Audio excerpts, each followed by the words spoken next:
hidup dalam mengucap syukur, bukan kekhawatiran. Baik, di sini kita lanjut.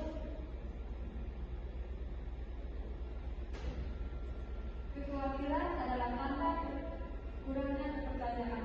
Pasti kalian pernah merasa kalian kurang percaya akan apa yang kalian dapatkan dari masalah,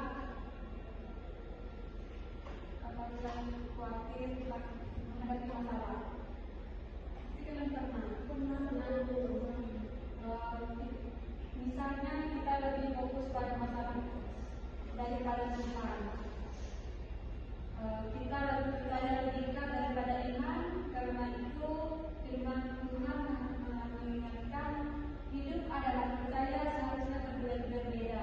Dalam arti penuh syukur, dari mana kita merasa syukur bukan tergantung keadaan, yaitu bukan hanya saat senang, tapi juga saat kita susah.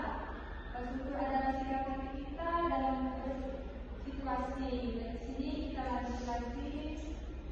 Nah, di sini kan bahaya kekhawatiran dalam sini bisa dilihat motivasi, prestasi, dan keputusan.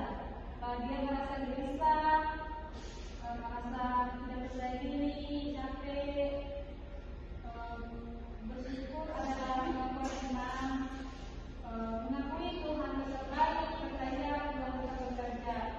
Bukti dari orang bersyukur itu kita pernah mengeluh, tidak pernah putus asa, jangan pernah malu sama apa yang kita dapatkan. Kemudian di sini ganti kekhawatiran dengan doa dan permohonan. Anak-anak bisa lihat dengan cara berdoa, beribadah, bersekutu. Arti hidup tanpa kekhawatiran. Mungkin yang pertama itu semua orang pernah merasakan takut akan masa depan, cemas soal ekonomi, gelisah tentang keluarga.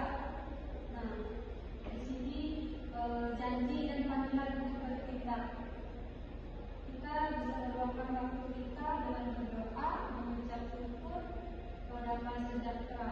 Pada gambar yang tertera di sini, damai sejahtera adalah yang melampaui segala akal, akan memelihara hati dan pemikiranmu dalam Kristus Yesus.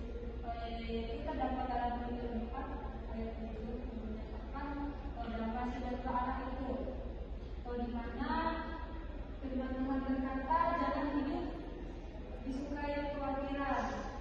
Jadi sebagai anak-anak Tuhan jangan merasa khawatir tentang masa depan.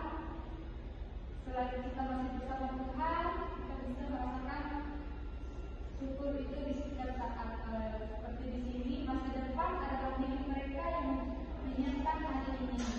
Segala sesuatu kan dirancangkan Tuhan, jangan pernah khawatir. Jadilah iman sebagai juru selamat.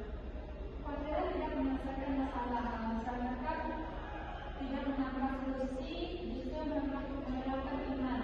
Kekhawatiran itu misalnya ada tidak menguras energi, mengganggu pikiran, menjauhkan diri dari Tuhan. Sebagai kita anak-anak Tuhan kan kita perlu bersyukur, jangan khawatir. Kemudian Tuhan adalah sumber ketenangan. Yang pertama itu untuk memelihara hidup kita. Yang kedua, Tuhan tahu kebutuhan kita. Misalnya kita memiliki kekurangan, tapi kita ada kelebihan dari kekurangan itu. Jadi tidak ada alasan untuk hidup dalam kekhawatiran berlebihan. Misalnya dalam cara mengatasi kekhawatiran itu, yang pertama berdoa kepada Tuhan, kemudian selesaikan semua masalah.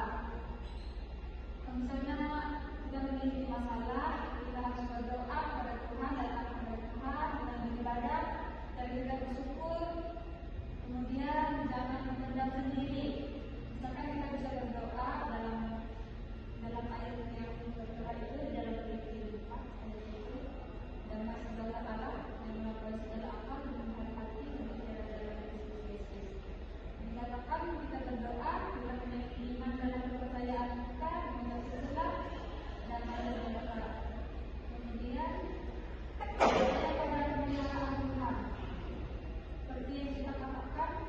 Tuhan tidak pernah meninggalkan kita.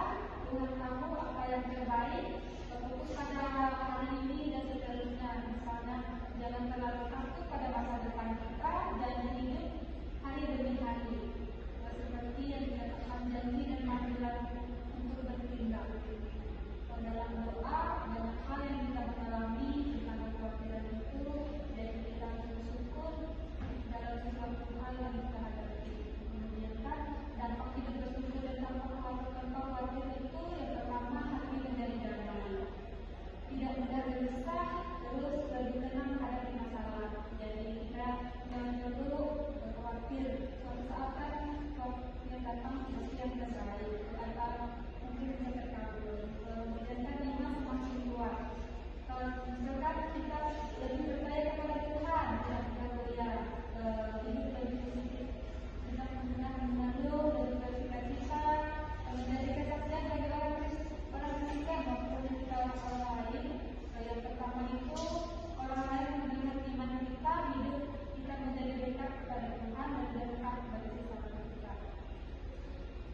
Kemudian kan ilustrasi sederhananya itu seperti anak kecil. Kita khawatir soal makan, kemudian